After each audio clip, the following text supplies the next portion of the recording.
Hey, what's up everybody? I'm Lou, and this is Metal Lens Reviews. Welcome to my channel. So, this is your first time here, checking it out, like what you see, thank you. Please do me that favor of like, comment, subscribe. As I mentioned before, it really helps me grow the channel, spread it to the masses, and of course motivates me to provide you guys with more content. So, it's not a reaction, not a review. This is the real talk segment of my channel, podcast, if you will, stuff like that. So normally I pick a topic, something of interest, and I just kind of, talk it out with you guys and I express my feelings on it. This is going to be more of a rant. In fact, it's so random, I wrote a bunch of talking points here, right in the corner, right here. So because a lot of times when I do these, it's very random. I'll have a topic in my head, I'll hit record, and I'm like, oh man, it's like, getting ready for a picture and someone clicking the button and you're not ready. It's like, oh shoot, I should have prepared. Some people are great at public talking or speaking or whatever, making speeches. I'm in between sometimes. I gotta have some kind of reference or something just to keep my train of thought going. So like I said, I wrote a couple prompts here in the corner. I'm going to be honest about that, but it's all things I'm, passionate and feel like talking about. So the first one, goddamn, as much as I love progression and technology, fucking AI, man, it's really bothering me. I'll tell you why. Because it's been brought to my attention that people are making, because AI is like really good at making art or kind of art, and they could make dead people come back to life, like we're having a conversation right now, and look normal, and they're doing that, and they're doing it and put it on like things like Twitter, Facebook, Instagram as rage bait. Some topic you're passionate about, well, this AI bot who looks human will agitate you, or maybe you're mentally tough and you just kind of ignore it like you should, but it bothers a lot of people and it puts them in a horrible state of mind, and then there you go, it's in the algorithm. So yeah, that's the frightening part of AI, on how real it's getting, how misused it's getting, is a really bothersome topic. There's a lot more people on this issue out there discussing this, so I'm not going to go in depth with it, but I just wanted to kind of bring you up. And look, I use ChatGPT sometimes to bounce ideas off of, if I don't if I don't feel like bothering my friends, I'll use ChatGPT just to, maybe figure something out. If I'm writing something, I'm kind of feel like I'm walled in, just as another component to help me write, or figure an issue out, Just I never take it the complete advice. I take bits and pieces of what ChatGPT would tell me, and I'll come up with my own conclusion. But there's points where AI is helpful, and there's points where I feel like AI is going to be used as a weapon at some point, and like I said, it's very concerning. Also, we're relying too heavily, I think, on I don't want to say reels, but like how people film themselves. Like, you ever see people's like workout routine and the way they get up in the morning? They have a camera kind of like facing them. I feel like I mentioned this before. It's like, as soon as you get, that's not real. It's someone setting up a camera and waking up in the morning and say, oh well, I start my day off with a protein shake. No, you don't. No, like, what are you doing, really? That's not how you wake up. Okay, normal people don't wake up ready to go. Like, that's insane. Unless you did cocaine or something. There's no way. Also, these arguments and the situational things I see, like, for example, I'll see a couple arguing about anything, maybe someone's cheating on someone and they caught them in the act, or, the boyfriend doesn't want to give the girlfriend the phone, or vice versa, whatever the issue is, but they all conveniently have a camera in the corner. So you mean to tell me not people can predict an argument before the build-up and just place their camera? They're well enough to do that, but the argument goes south really fast. My point is, what the hell? That's like a movie. People do that in movies. They set up scenes like that. Then they go about the dialogue.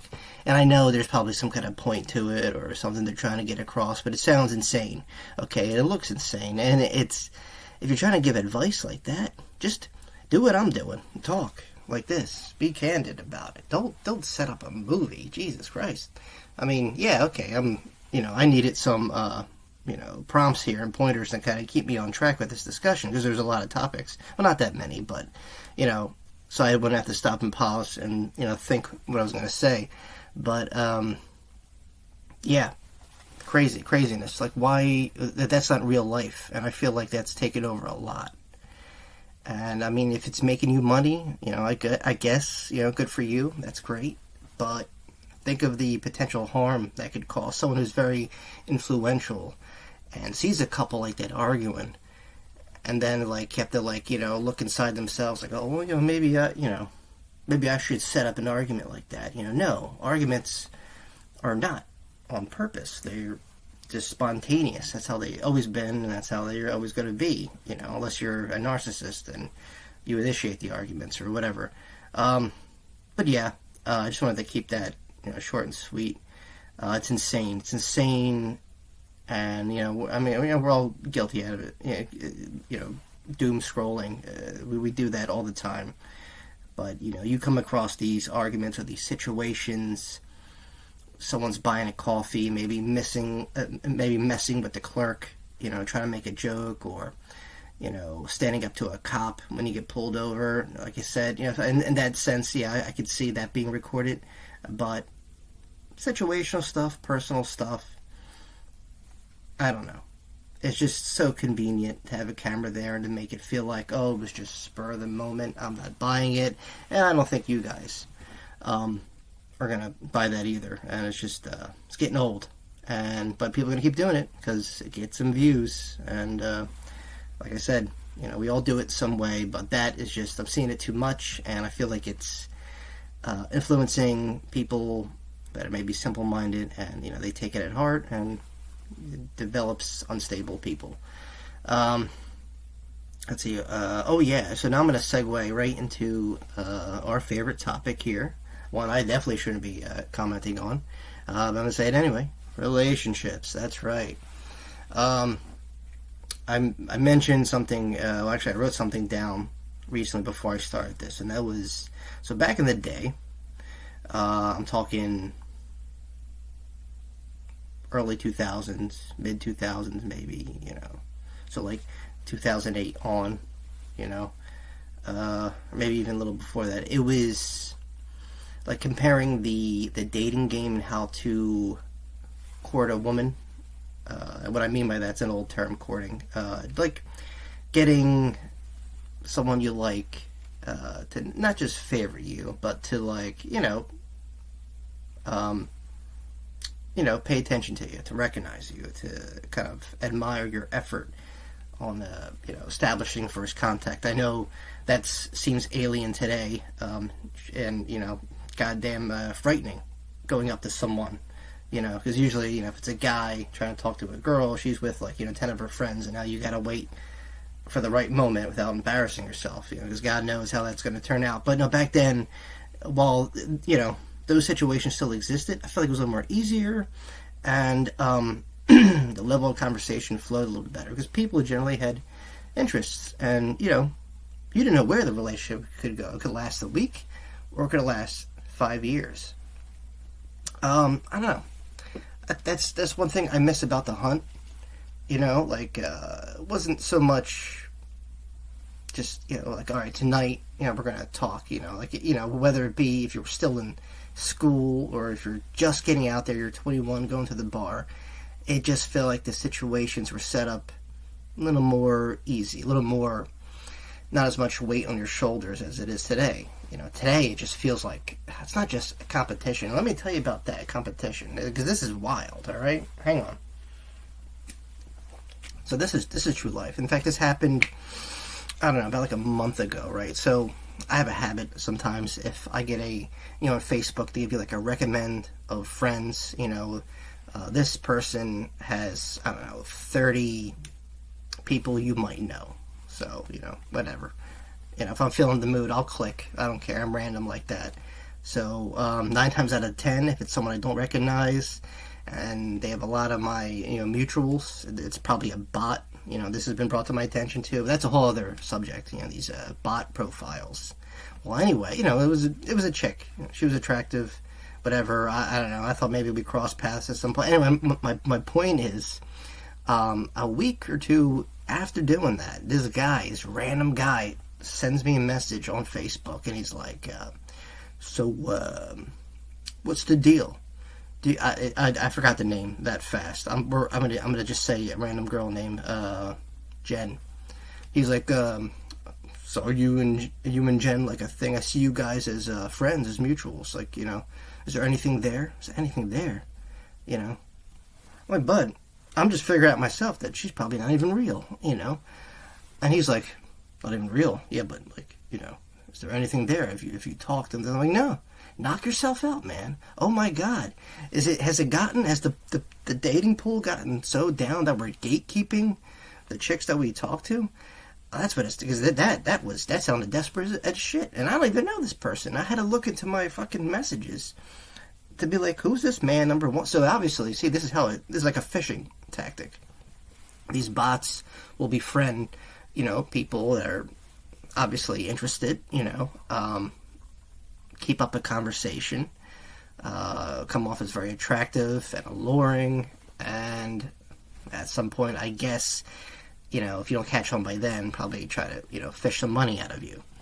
So this guy was worried that I was, I guess, moving in on remember, we don't know each other, this other person I'm talking about, this dude, and he just assumed I knew this other girl just by adding her as a friend. And our mutuals happen to be the same people. Probably the same people that were scammed. Not saying none of us were scammed. I'm just saying we all added the same fake person. So yeah, I thought that was wild. And I was like, oh, I gotta talk about this shit. Because this has never happened. Normally the rule is, if you date someone and, you break up, and someone in your friend group likes your ex, they normally go through, hey, listen, man, is it okay? And even then, that's kind of weird. That's why I say, if you can, date outside the friend group, or at least a distant friend group, maybe a friend of a friend, maybe his cousin's friend date group, so there's a little bit of a, acknowledgement there, I don't know. That's a hairy subject too, I'd rather not get to. But anyway, I thought that was very weird. I just wanted to kind of share that to you guys. And what actually led me, not just see, you can kind of tell, especially on dating apps, you can tell who's fake, who's not fake. Just because the images are just blown out of proportion, or so photoshopped it's ridiculous, or they don't even match up. The compliments, that's a subject I want to actually talk about, because I don't think people know how to, some people know how to take compliments, especially if they're interested in you. Obviously, they're going to take a compliment. But if it's someone, let's say, new you're getting to know, you really got to watch. You can't put on the full charm right away, because I notice that's offensive now. You can't just say someone that you've known for maybe a week or two is beautiful, because that's maybe pushing the buttons, or maybe they heard it, I don't know, 20,000 times. So you got to be original. But what the fuck, maybe a little bit of, just being receptive to it, like, oh yeah, thank you, sure, but don't come off like, oh yeah, is that all you got? Because that's the feeling I get. Or some people are just very, I don't know, they get it very awkward, and I get it. Like I said, today's dating game is nothing compared to like it was. But yeah, gotta watch what you say now. Can't hold doors open. You can't do nice things apparently. But I see that's kind of being curbed a little bit, so I'm happy, and I hope. I'm not sure why or how, but I'm glad that weirdo shit is going away. I do, I respect and I love strong, independent women, but also at the same time, like, you gotta loosen up just a little bit, okay? Just saying. Yeah, it's like, it's also, it comes to another question I want to bring up, if you come off as too masculine, you're a threat. But if you're, apologetic, not a simp, but like, friendly, then you're regarded as too feminine, like, come on, dude, How much you bench pressing at the gym, or something like, like. But God forbid if you do that. If you say, yes, I take care of my body, I work out once a week, I do kickboxing, this and that, and if you pride yourself on these, masculine things or whatever, whatever it is, maybe you read 20 books in 1 week. That's a flex. Do people read books anymore? But those things that show, that tough guy feel, or the portrayal of anything masculine could be too much, and it puts people in a kind of a fight or flight mode, which is very, very weird, and I don't know why that's a thing. Like Jesus Christ, be yourself, man's a man, woman's a woman, but like it's crazy. It's crazy. It's like you really gotta, walk on eggshells and be worried, you don't insult people or stuff like that. It's just, I don't know. It's very weird. This is a very weird era we're growing up. But, like every other human, not everyone, but you should try to be as, nice and as friendly, as courteous, because, like I said, there's people from all walks of life, and, I get that, and I think I'm super accepting of a lot of things. It's just when it comes to the dating world, it's not recognizable anymore, and I keep saying that because I can't be, talking to ghosts here. I'm sure many of you, on both sides of the spectrum, are probably coming across, like, and I think it has a lot to do with the expectations, maybe. I guess, men, they have a expectation in their mind of how they want the woman to not just look like or to act. Me, I don't want to say cut and dry. I have a type and I don't. Sometimes it depends. It's all about that moment, I feel like. If you're in the moment, there'll be a spark there regardless. And I see it a lot. It's like if you know, but here's the catch. You ready for this? So you're in love with someone, right? And you try to pursue them. You do everything by the book, and to them you might as well be the wall. Right? Sure, a lot of you came across that. Let's flip it around. Some girl pursues the guy, which is rare. It's like, finding a four-leaf clover. My God. But what happens, right? Same thing happens to the previous situation. Maybe it's not someone the guy's interested in. So, what do you do? And you see, it's this vicious cycle. And I really don't have an answer for that. I don't know how... I really don't. It's kind of like gambling. You toss your dice, and you're gonna get, 7, or you're gonna get snake eyes, and that's the cut and dry part. That's the 50-50. It's either gonna work out for you or not. But there's gonna come that small fraction, that one time where you least expect it. You do come across someone you like. They like you, you like them. And before you know it, you guys are hitting it off. Because what I've noticed, no matter how well you got life together, if you're pursuing a woman and she doesn't like you in return, but she's too, shy or whatever to say no thanks, she will exhaust every option before seeking you out. Or, someone nice in general. Or maybe her perception of what a nice guy is. Or a guy, will avoid someone until they get, to the bottom and they're like, alright, let me try, and then seek whoever, it's available and, ready. So yeah, we haven't really, I guess, we kind of put ourselves in a box right there. But I do believe the escape out of that box is taking risks. That's right. People have told me, well, Lou, you got to take a risk, Well, I wish other people would fucking take that advice too, especially in the goddamn dating world.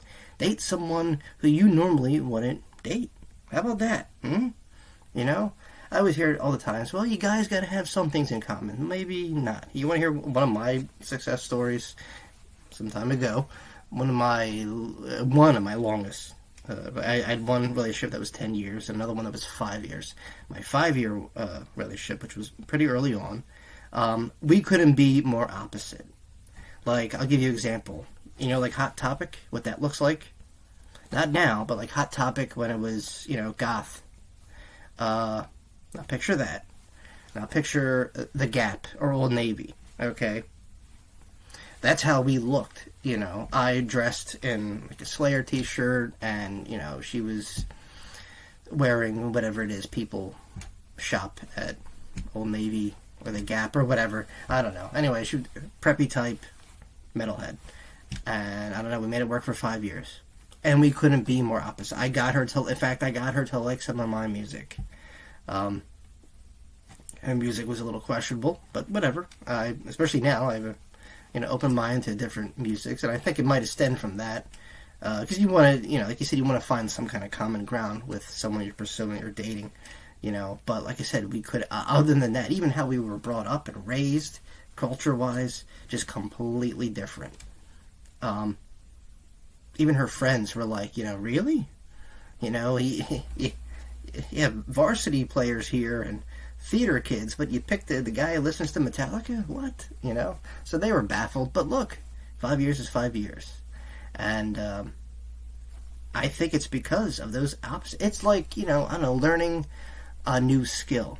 It's new until you develop it, till you may not like it at first, kind of like an instrument. Maybe, you're put in a position where you're on the verge of giving up, and you learn your first song, your first chord. That's what it's like, and that to me is the answer of this back and forth. I like her, but she don't like me. She likes me, but I don't like her. Well, how about this? How about you clean slate, and you just find someone who has nothing, and I know that's really impossible, because where's the goddamn connection? I don't know. That too is a freaking mystery, and like I said, I think it's just, instead of focusing on the fear of the unknown, like, where do I see myself in 5 or 10 years? How can I benefit this relationship? Yada yada. Do we even look good in a picture together? What are our friends going to think? How about, just instead of fearing the unknown, embrace it. Embrace the unknown, what to expect, because the positive outcomes of that. I mean, sure, there's negative outcomes, like it could crash and burn from day one, but you'll know, like if there's like a date involved or whatever, and this girl's like completely opposite, then whatever your choices might shock the hell out of her, or whatever. However it is people date today, or whatever. Like I said, it could be an impressive move. It's and it's a manly kind of move if you think about it, because you're like, instead of like saying, well, I don't know, what do you want to do? Instead of passing that buck, surprise them. Don't tell them. And or at least drop a little hints, like don't take the preppy girl to a Slayer show on the first date. You know what I mean? Or whatever. Think it through. Everyone's capable of thought today, but I love seeing opposites. I'm an advocate for the old saying, opposites attract. Even though today,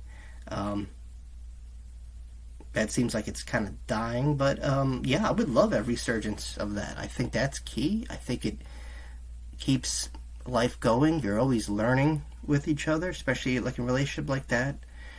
Even culture-wise, date someone, outside your spectrum, someone who doesn't look like you, whatever. I encourage that. However you seek it, I mean, and either or too, like, by all means, if you find someone who has a similar interest in you and it's the love of your life, then great. You've won. That's perfect. But like I said, I do enjoy the minimal, differences in a relationship, or bigger differences. Like I said, opposites attract. And because you don't want to wind up dating yourself, because that could get boring pretty quickly, just saying. That's why I said it's good to have some kind of unknown factor that keeps that attraction, that mystery. It's exciting, and it produces longevity. So yeah, yeah, definitely go for the opposite. and invest just a little bit. If you feel like you're striking out among people that are in your circle that you feel like you could, grasp or, maybe spark up conversation or some kind of dialogue, you want to put that on pause and do something random. I don't mean go up to strangers. I mean, unless you're out and about or whatever at the appropriate places. But, go for someone who normally wouldn't be your type. I'm all for that. And some of those could be super, super successful because God knows, man. I've seen some, 10s, go out with like dudes that are like 5s. I'm like, there's got to be something to it. Either the guy is fucking Johnny Holmes, or he's a magician. I don't know. And the other way too, which I see maybe a little bit more. I'll see, decent looking guy with, a girl who maybe looks like she could pass for a librarian. Just saying, but look where that probably started. Like I said, and this is where I'm getting at, I mean, even look-wise, sometimes it happens like that, and while it's confusing and baffling, and you start to question yourself, like, shit, what the hell am I doing wrong? No, I think that is the beginning of that whole opposites attracts, even in the parents, Like I said, I've seen couples that couldn't be more, and I know that sounds vague and, surface only, but, I mean, I don't know other way to, describe it to like a modern audience is like when you see someone who's could pass as a model dating an average Joe, you're like, okay, either the dude's rich or he's got something going on, or vice versa. She's rich, she's got something going on. It could well be just attraction, and that mystery between the both of them, that opposites attract stuff. I like to say that could factor into that. Who knows? But today, unfortunately, it's a big dating of convenience, not just within the vicinity of where you live. Obviously, the convenience of dating someone across the street, is awesome, or across town, or whatever, in your town, which, usually seems like an impossible task. How could I benefit this person? I know there's a silver lining there. I mean, obviously, you don't want to date someone who's a vampire who just kind of drains you and just wants you for one thing, your bank account or whatever. Nobody wants that. And it shouldn't be about that. I still believe in the, fairness of equality, going half, treating each other every now and then, whatever. If you want to spoil your partner, whoever you're going out with, by all means, but don't expect nothing in return. But those instances where the partner reciprocates and maybe treats you one day or surprises you with a gift, those are all acceptable, and that's a really good sign. So, but like I said, it's dating of convenience. You know what I mean? Like and by convenience, I don't mean sure, you want that person to maybe bring a little something to the table, but at the time, don't put that much pressure. Like, if you can't take care of yourself, don't expect someone else to do it. And it goes for both sides, I think. So that's very important. Always take care of yourself. Be fine. How you see yourself is fine. There's many levels that people consider themselves, financially wealthy, and it doesn't mean rich. Just if you can support your own self, keep yourself above water without drowning, you're good. Don't expect, a partner to kind of help you get on that life raft. You should do it yourself, I think. But I do believe in mutual spending, whatever the occasion calls for. I think that's important too. But like I said, one day you want to treat, one day she wants to treat, or maybe, like I said, go even, or, surprise each other with gifts, whatever it is.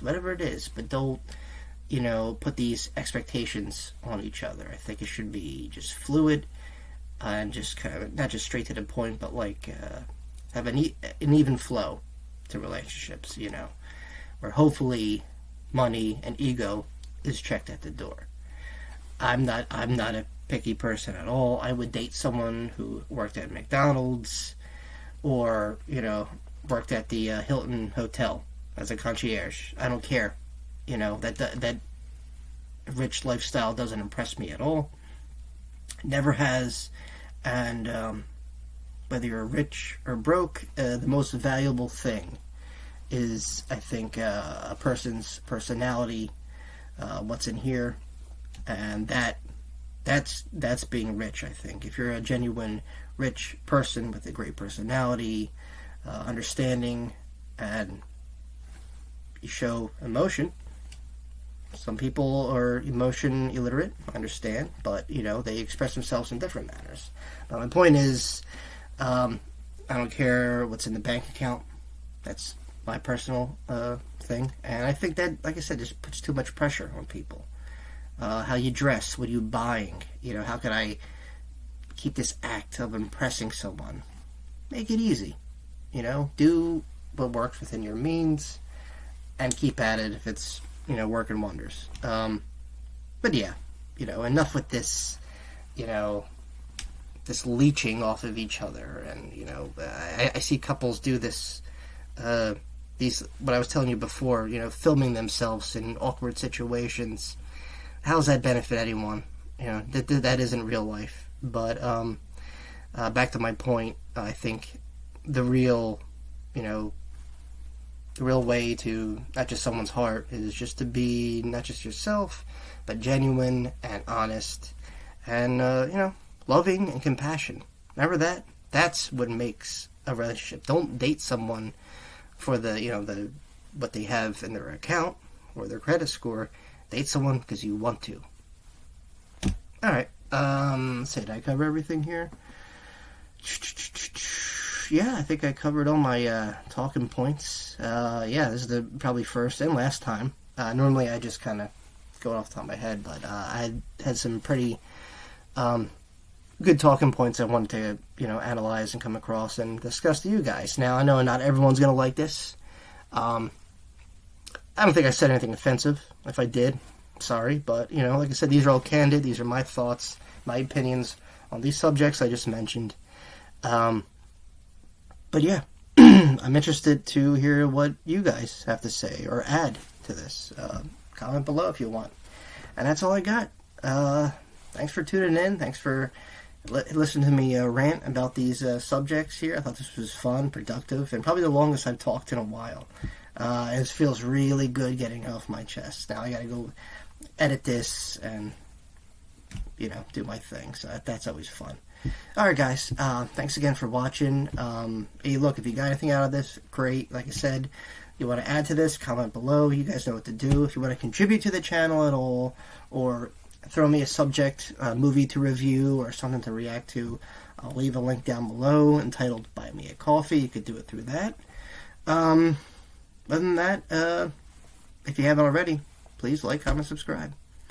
Alright guys, thanks again for watching. I'll see you all very, very soon. Peace.